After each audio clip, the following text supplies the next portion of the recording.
Hey, what's up, everyone? Welcome to the first story time with Kyle.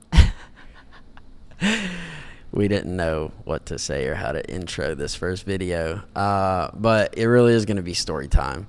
I've got a lot of videos going back from my first few days in the Marine Corps, over the next 10 years, and a lot of them which I talk about in the book very thoroughly and extensively. But it's different when I can sit in front of you and tell you about it. One of the most frequent questions that I get asked from daily encounters to people that I speak to that have questions within the audience is, what was it like to receive a call from the president informing you or me that I was going to be receiving the Medal of Honor? So today we are going to start off with that story, and like many of these story times that will come along, I have a video. Thankfully, again, I try to record a lot of things that I do. So we're going to watch this video, and then I'm going to give you a funny story of how it started out, and then get into a more serious topic to end it. But let's watch it first. Hello? Hi, Kyle. Yes. Hi, this is Anita. I have President Obama for you. Yes, ma'am. Okay, give me one moment, please.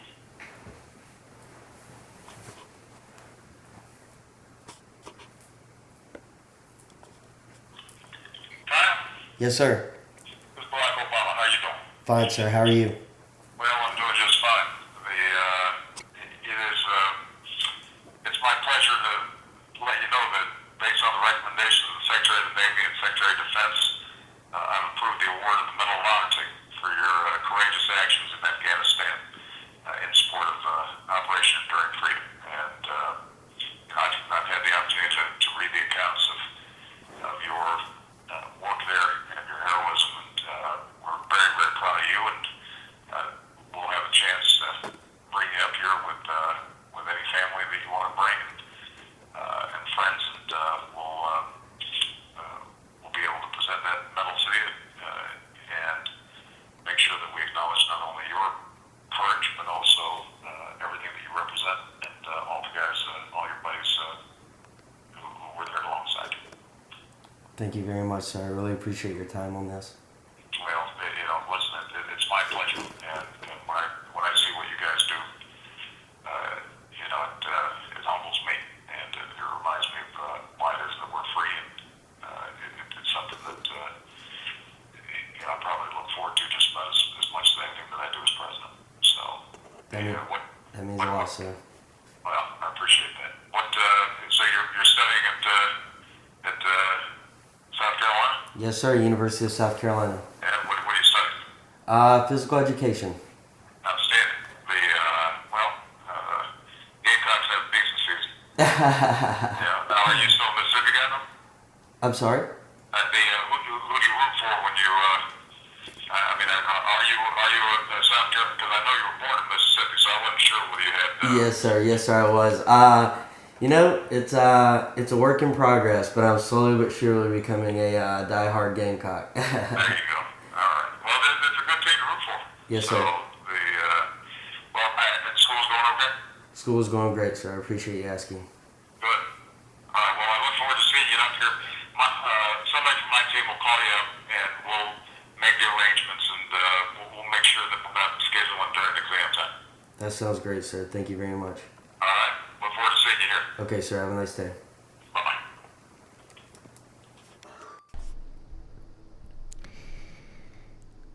So that video was filmed during February of 2014. I received the Medal of Honor that June. At the time, I was in the middle of my sophomore year at the University of South Carolina. Now, for the years that this investigation into my actions that day on the roof in Afghanistan, for years, no one had any idea, not only where this investigation was at, but they had no idea if it was even still a thing. I mean, we had no idea who had signed it last. It has to go through so many signatures of, the first person approving it, second, third, up to the 50th. Then it works its way up to the Secretary of the Navy, Secretary of Defense, and not until the recommendation from the Secretary of Defense does the president sign it.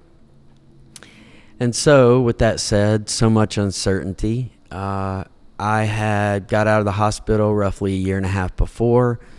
Again, just as a wounded warrior, a veteran, transitioning and continuing on with my life and trying to figure it out like everyone else.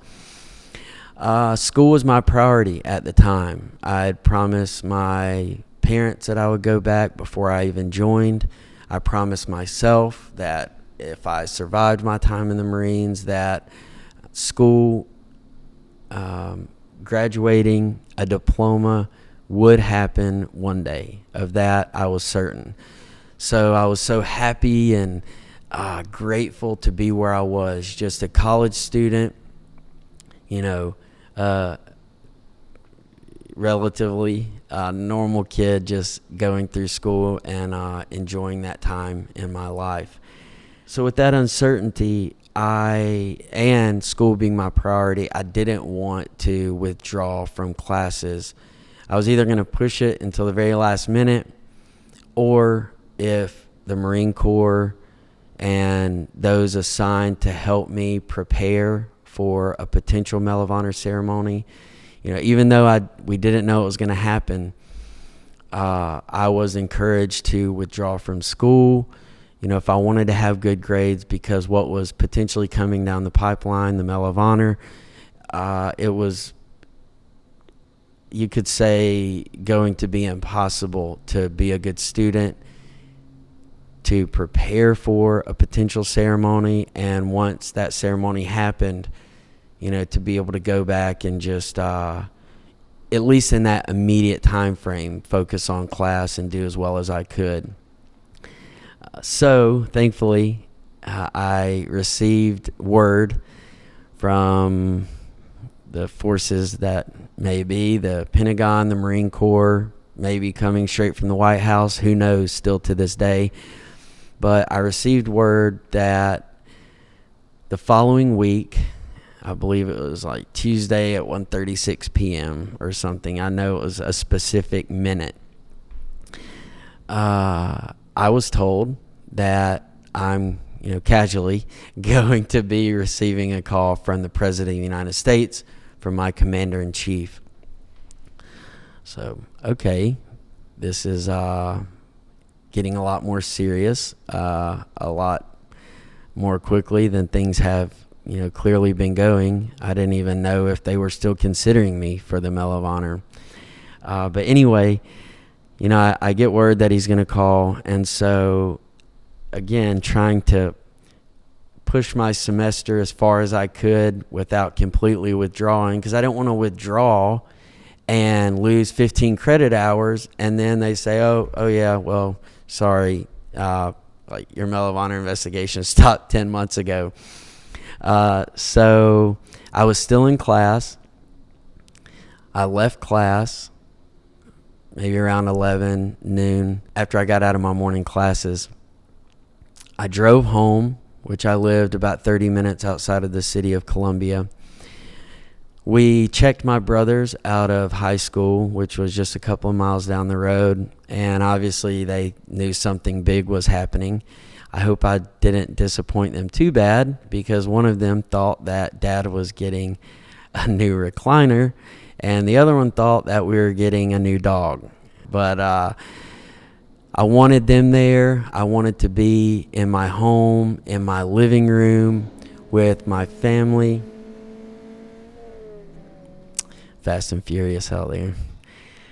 I wanted to be in my living room with my home and those immediate people that loved and supported me throughout my, at times, very difficult journey, even before getting injured, to live by the phone every day as a family member and to wonder, is this going to be the day that you get that call or that knock on the door or that government vehicle with 2 Marines, dressed in uniform, getting out to tell you, that your oldest son has been killed in combat.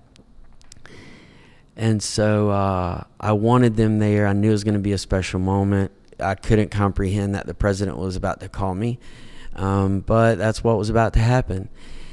And so I hurried home from class, and I will never forget. Now it is a hilarious moment, but at the time, Mom was not happy with me.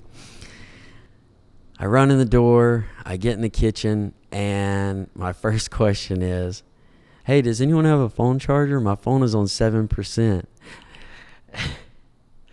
My mom was like, "Are you serious? The president of the United States is about to call you, and your phone is about to die? You couldn't even charge your phone?" So I got a phone charger very quickly as I got yelled at, and she even noticed that my shoes were nasty. I didn't think it mattered too much for just a phone call, but I knew I wasn't looking as sharp, I guess, as I should have, and my phone should have been at least on 10%. But with that said, that was a good laugh. Thankfully, I got some power going to it, and I was in good shape to take the call.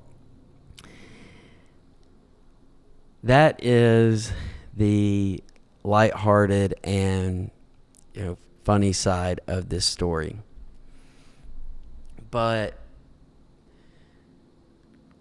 what I really want to tell you about is what that moment really meant. I mean, it's still almost incomprehensible, and I don't quite have the words for it. And my mom will tell you even today, when I got that call, I wasn't smiling or high-fiving anyone. I wasn't, I'm the next Medal of Honor recipient, one of the few, go me. It was a very daunting moment to know, from that point on, I could never just be Kyle again. I could be Kyle to myself, those around me, but whether I wanted it or not, and I'm so honored and humbled to be recognized by my country. But in that moment, I was never going to be just Kyle or just a Marine or just a wounded warrior again. Kyle, the Medal of Honor recipient. Kyle, the Marine, the Medal of Honor recipient. Kyle, the veteran. Kyle, the South Carolina graduate. Kyle, the South Carolinian. It was a defining moment in my life. And so fast forward to the ceremony, which came that June, just a few months after the call. As I was standing there in the east wing of the White House, as the president draped the Medal of Honor around my neck, I truly felt, the weight of a nation and the weight of the world. And I tell people, and another thing I love about, YouTube, this digital platform and never-ending film, is I can give context to how I'm about to describe the medal. Whereas usually if I was to call it a beautiful burden, which I truly feel that is exactly, it describes it perfectly of how it is, a beautiful burden. I can tell you why I feel like that, and I can give you context as to the thought process that I had to go through to understand, not in that moment, because something that profound, that powerful, and arguably that rare, it just takes time. But again, I was in the middle of my sophomore year. I had multiple years to go. I knew I was hopefully going to be writing a book at some point. And so I never really had the time to truly reflect on it. But now that I have, the medal doesn't just represent me. It represents the Marines that were there, with no shower for 7 months, getting shot at, unfortunately getting killed on a constant, regular basis. It represents their journey, their struggle, their service, their willingness to serve and give up to their life for their country. It represents my family throughout the shifts that my parents took, being beside my bed while the other one went and got a shower, took a nap just to come right back, while they kept their hand on my left ankle, the only thing that was not injured or bandaged on my entire body. Thinking about those moments that they endured with me and that they motivated me through and loved me and supported me through wholeheartedly. It represents my brothers having to try to understand and deal with what our family was going through, what I was going through, how they had to adapt to always have one of our parents gone for at least the first year to year and a half of my recovery. It represents them. It represents all of the people around the world, not just Afghanistan, that wake up every day wanting and just dreaming of more peace, more security, more stability than the day before. It represents those children that want to learn how to read or want to go to school, but they don't because they're too scared of getting killed for it. The children that I saw walk down hot gravel roads with no shoes on their feet, young children walking down these roads with no shoes on their feet as the temperatures climbed and exceeded 110, 115 degrees. And they're walking down these roads and they're carrying a old gas can or dirty bucket just to get water, probably unsanitary water, out of a community well to take back to their mud hut, to their family and farm animals, which, they're born in that mud hut, they live in and they die in their entire lives. And they always ask us questions, the Marines, wanting to know more, wanting to know, is everywhere in America really like Disney World? That was an exact question that I got. People that don't know that people have been on the moon. It represents those people, but you go beyond that and it represents those that never made it back home, that gave their last full measure of devotion for their fellow troops, for their family back home, and for their country, and to hopefully just help those people that they were there trying to make a better life for succeed in doing that.